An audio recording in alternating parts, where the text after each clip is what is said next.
तुकाराम मुंडेचा संपूर्ण महाराष्ट्रासाठी सर्वात मोठा इशारा। आता ही वस्तू जर तुमच्या घरामध्ये सापडली तर थेट शिक्षा होणार। आता घरामध्ये तपासणी सुरू झाली आहे। सावधान, तुम्ही जर महाराष्ट्रामध्ये राहत असाल तर हा व्हिडिओ तुमच्यासाठी अत्यंत महत्त्वाचा आहे। कालपर्यंत आपण ऐकत होतो मोठमोठ्या गोदामावर छापे पडले, व्यापाऱ्यावर कारवाई झाली, डेअरीमध्ये जाऊन नकली दूध पकडलं, पण आता थेट तुमच्या आणि आमच्या घराचा दरवाजा ठोठावला जाणार। होय, तुम्ही अगदी बरोबर ऐकलंय। धडाकेबाज सनदी अधिकारी तुकाराम मुंडे यांनी आतापर्यंतचा सगळ्यात मोठा आणि भयानक इशारा दिलाय। आता थेट घराघरामध्ये चेकिंग होणार आणि जर तुमच्या घरामध्ये ही वस्तू सापडली तर कोणतीही चौकशी न करता थेट जेलची हवा खावी लागणार। काल परवापर्यंत ज्या मुंडे साहेबांनी रामदेव बाबांच्या दिव्य फार्मसीवर धाड टाकून संपूर्ण देशामध्ये खळबळ उडून दिली होती, त्याच तुकाराम मुंडेंनी 2 दिवसापूर्वी एक अत्यंत तातडीची पत्रकार परिषद घेतली। या पत्रकार परिषदेमध्ये त्यांनी एक असा आदेश जारी केलाय ज्यामुळे संपूर्ण महाराष्ट्रामध्ये गल्लीबोळापासून ते मोठ्या शहरांपर्यंत चिंतेचं वातावरण पसरलंय। सामान्यांचे धाबे दणाणले आहेत आणि माफियाचे पाय लंगडे झाले आहेत। मग अशी नेमकी कोणती वस्तू आहे जी आपल्या घरामध्ये असणं आता थेट जेलची वारी घडवून आणू शकतं? काय आहे हा तुकाराम मुंडे यांचा नवा नियम? तुकाराम मुंडे हे नाव समोर आलं की भ्रष्टाचारांना आणि बेकायदेशीर धंदे करणाऱ्यांना घाम फुटतो।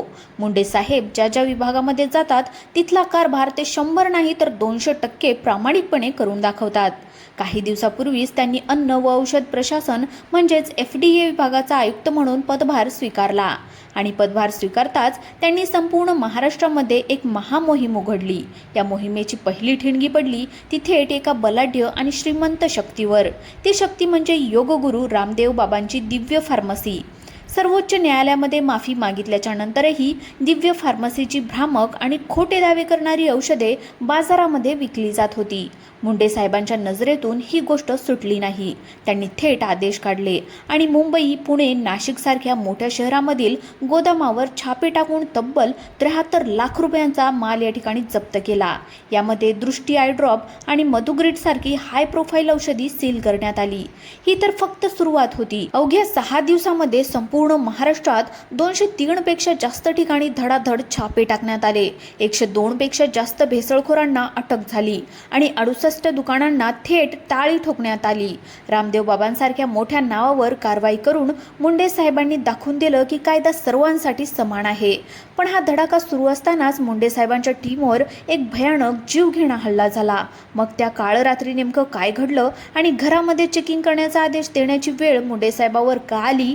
पहा, 8 जूनच्या त्या काळ रात्री छत्रपती संभाजीनगरमध्ये जे काही घडलं त्याने संपूर्ण महाराष्ट्र सुन्न झाला होता। मुंडे साहेबांच्या गुप्त आदेशानुसार FDA ची एक स्पेशल टीम रात्रीच्या वेळी गंगापूर तालुक्यातील रहीमपूर या ठिकाणी पोहोचली। तिथे एक टेम्पोमध्ये लाखो रुपयांचा प्रतिबंधित गुटखा भरला होता। अधिकाऱ्यांनी तो टेम्पो पकडला, पण त्याच वेळी अंधारातून विना क्रमांक असलेल्या रंगाच्या स्कॉर्पिओ, क्रेटा आणि किया कार तिथे आल्या। त्यातून 5 ते 6 अट्टल गुंड हातामध्ये हत्यारे घेऊन उतरले। त्यांनी थेट अधिकाऱ्यांना शिवीगाळ करत ओरडले, गोळ्या घाला रे यांना, एकालाही जिवंत सोडू नका। त्या गुंडांनी थेट आपली जड स्कॉर्पिओ या ठिकाणी अधिकारी विवेक पाटील आणि सिद्दीकी यांच्या अंगावर घालण्याचा प्रयत्न केला। इतकंच नाही तर महिला अधिकारी प्रज्ञा सुरसे यांच्या अंगावर सुसाट गाडी सोडली। त्यांनी खड्ड्यात उडी मारली म्हणून त्यांचा जीव वाचला। सरकारी अधिकाऱ्यावर थेट जीवे मारण्याचा प्रयत्न करून गुंड पसार झाले। आपल्या प्रामाणिक अधिकाऱ्यावर झालेला हा जीवघेणा हल्ला पाहून तुकाराम मुंडे शांत बसणारे नव्हतेच। त्यांच्यातील रुद्रावतार जागा झाला। पण मग त्यांनी कशा प्रकारचा प्रतिशोध घेतला? पुण्यामध्ये आणि मुंबईमध्ये कोणत्या मोठ्या वस्तू जप्त करण्यात आल्या? पहा, पुढे मुंडे साहेबांनी तात्काळ एक सुपर कोर टीम तयार केली आणि संपूर्ण महाराष्ट्रामध्ये एकाच वेळी कारवाईचे आदेश दिले। या महामोहिमेअंतर्गत दुसरी भीषण कारवाई झाली, ती पुण्यात आणि मुंबईमध्ये। यावेळी मुंडे साहेबांनी अशा वस्तूंना टार्गेट केलं ज्या रोज 12 कोटी जनतेच्या पोटामध्ये जात होत्या। पहिली वस्तू म्हणजे दूध आणि दुधाचे पदार्थ, खवा, पनीर, चीज आणि तूप। आणि दुसरी वस्तू म्हणजे दररोज हजारो नागरिक खातात तो वडापाव आणि त्याचे निकृष्ट दर्जाचे तेल।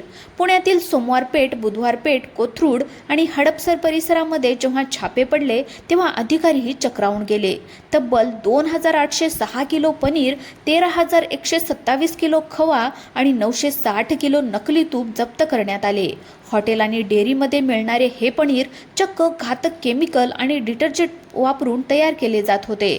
म्हणजेच जे पनीर आपण आवडीने खातो ते प्रत्यक्षात स्लो पॉयझन म्हणून हळूहळू मारणारे विष ठरत होते.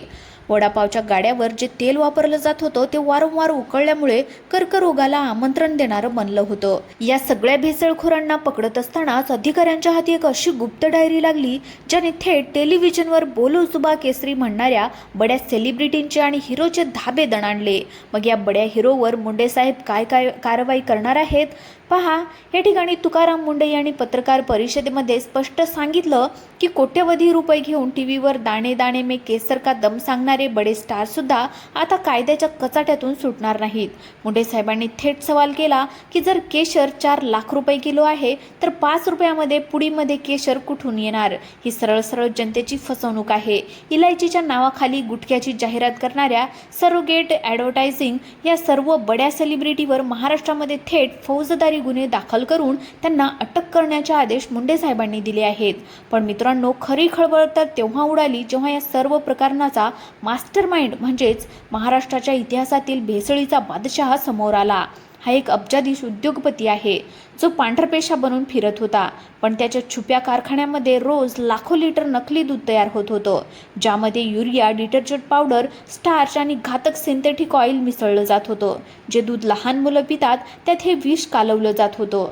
मुंडे साहेबांनी या बादशहाचे साम्राज्य उद्ध्वस्त केले आहे. आणि मग याच कारवाई दरम्यान मुंबईमध्ये एक अत्यंत धक्कादायक घटना घडली. एका मोठ्या भेसळखोराची चौकशी केली असता त्याने पोलिसांना आणि FDA अधिकाऱ्यांना सांगितलं की आता त्यांनी आपला दुकानामध्ये किंवा गोदामामध्ये ठेवलेला नाही, तर तो माल सुरक्षित ठेवण्यासाठी त्यांनी शहरामधील काही सामान्य आणि छुप्या घरांचा वापर केला आहे. होय, घरामध्ये कोणाला संशय येणार नाही म्हणून अनेक घरांमध्ये बेकायदेशीर प्रतिबंधित गुटखा, सुगंधी तंबाखू आणि भेसळयुक्त रसायनांचे मोठमोठे साठे लपवून ठेवण्यामध्ये आले आहेत, अशी खात्रीशीर माहिती मुंडे साहेबांच्या हाती लागली आहे. आणि मित्रांनो, याच कारणामुळे तुकाराम मुंडे यांनी आता थेट घरांमध्ये चेकिंग करण्याचे आदेश दिले आहेत. मग तुमच्या घरामध्ये जर ती वस्तू सापडली तर तुमच्यावर कोणती कारवाई होणार आहे, तुम्ही थेट जेलमध्ये कसे जाल, जाणून घेऊयात या शेवटच्या भागामध्ये. मित्रांनो, आता आपण त्या सर्वात मोठ्या प्रश्नाकडे वळूयात की अशी कोणती वस्तू आहे की घरामध्ये सापडल्यास थेट जेल होणार. काही जणांनी स्वतःच्या घरामध्ये गुटख्याची आणि नकली पनीर, दूध बनवण्याच्या रसायनांची गोदामे थाटली आहेत. अशा सर्व लोकांवर आता स्वतः तुकाराम मुंडे साहेबांनी थेट मकोका म्हणजेच महाराष्ट्र संघटित गुन्हेगारी नियंत्रण अधिनियम लावण्याचे आदेश या ठिकाणी दिले आहेत. याचा अर्थ असा की जर तुमच्या घरामध्ये किंवा खाजगी जागेमध्ये प्रतिबंधित गुटख्याचा किंवा अवैध अन्नपदार्थाचा व्यावसायिक साठा सापडला तर तुम्हाला गुटखा माफियांचा भागीदार मानलं जाईल. यामध्ये कोणतीही जामीन मिळणार नाही आणि थेट जेलची हवा खावी लागेल. गुटखा विकणारे, तो तयार करणारे आणि आपल्या घरामध्ये त्याची साठवणूक करणारे या सर्वांना एकाच रात्रीमध्ये ताब्यात घेण्याची तयारी प्रशासनाने आता केली आहे. शेवटी तुकाराम मुंडे यांनी महाराष्ट्रातील सर्वसामान्य जनतेला आवाहन केलंय आणि एक सर्वात मोठं ब्रह्मास्त्र दिलं आहे. नागरिकांच्या सुरक्षेसाठी त्यांनी अधिकृत टोल फ्री क्रमांक आणि ईमेल सुद्धा जारी केलाय. टोल फ्री क्रमांक 18002365 तर ईमेल ID jcfoodhq@gov.in. मुंडे साहेबांनी गर्जना केलेली आहे की तुमच्या आजूबाजूला किंवा कोणाच्या घरामध्ये असा अवैध साठा असेल तर तुम्ही फक्त माहिती द्या. थेट घरामध्ये घुसून कारवाई करायला मी खंबीर आहे. या संपूर्ण बातमीच्या पलीकडे जाऊन आपण काही अतिशय महत्त्वाच्या गोष्टी समजून घेतल्या पाहिजे. हा व्हिडिओ संपण्यापूर्वी मी तुम्हाला अशा 4 गोष्टी सांगणार आहे ज्या तुमच्या कुटुंबाचा जीव वाचवू शकतात आणि तुम्हाला कायदेशीर अडचणींपासून दूर ठेवू शकतात. तुम्ही एकदा शांतपणे पहा की आपण रोज बाजारातून काय काय आणतोय. पहिली गोष्ट, जेव्हा तुम्ही दुकानामधून दूध किंवा पनीर करत असता तेव्हा ते फक्त पांढरं आणि छान दिसतं म्हणून घेऊ नका. घरी आल्यावर त्या दुधाचा एक थेंब गुळगुळीत लाकडावर किंवा फरशीवर टाकून पहा. जर तो थेंब हळूहळू खाली गेला किंवा मागे पांढरी रेघ सोडली तर ते शुद्ध दूध आहे. पण जर तो थेंब लगेच वाहून गेला आणि मागे काहीच उरलं नाही तर समजा त्यामध्ये पाणी किंवा धोकादायक डिटर्जंट असू शकतात. पनीर बाबतीत अजून एक सोपा आहे. पनीरचा एक छोटा तुकडा पाण्यामध्ये उकळा आणि त्यावर आयोडीनचा एक थेंब सोडा. पण जर पनीरचा रंग निळा झाला तर समजा त्याच स्टार्च किंवा केमिकल मिसळलं आहे. त्यानंतर दुसरी गोष्ट म्हणजे आपण जे बाहेर वडापाव किंवा भजी खात असतो तिथलं तेल नक्की पहा. जर कढईमधलं तेल चक्क काळं पडलेलं असेल तर तिथे खाणं अजिबात पसंत करू नका, कारण तेच तेल पुन्हा पुन्हा उकळल्याने शरीरामध्ये कर्करोगाच्या वाटा तयार होत असतात. त्यानंतर तिसरी आणि सर्वात महत्त्वाची गोष्ट, जर तुमच्या घराच्या आसपास किंवा ओळखीच्या कोणाच्या भाड्याच्या जागेमध्ये संशयास्पद हालचाली दिसत असतील तर रात्रीच्या वेळी गाड्यांमधून गोणी किंवा बॉक्स उतरवले जात असतील तर त्याकडे दुर्लक्ष करू नका. आज ते दुसऱ्याच्या घरामध्ये घडत आहे, उद्या त्याचे वाईट परिणाम आपल्या मुलावर देखील होऊ शकतात. म्हणूनच मी वर दिलेल्या अधिकृत टोल फ्री क्रमांक, ईमेल ID पुन्हा एकदा नीट तपासून पहा आणि तुमच्या मोबाईलमध्ये सुरक्षित ठेवा. ही माहिती गुप्त ठेवली जाते, त्यामुळे घाबरण्याचं काहीच कारण नाही. आता मला खाली कमेंट बॉक्समध्ये प्रामाणिकपणे सांगा की तुमच्या भागामध्ये नकली दुधाच्या किंवा गुटख्याच्या अशा काही प्रकार तुम्ही ऐकलेले आहेत का? जर तुमच्या एका कमेंट्समुळे इतर नागरिकांनाही सतर्कता येईल आणि प्रशासनापर्यंत आपली ताकद पोहोचेल. मित्रांनो, हा व्हिडिओ जर तुम्हाला आवडला असेल तर लाईक करा, सबस्क्राईब करा आणि अशाच प्रकारच्या माहिती दररोज पाहण्यासाठी आपल्या YouTube चॅनलला आत्ताच सबस्क्राईब करा. धन्यवाद.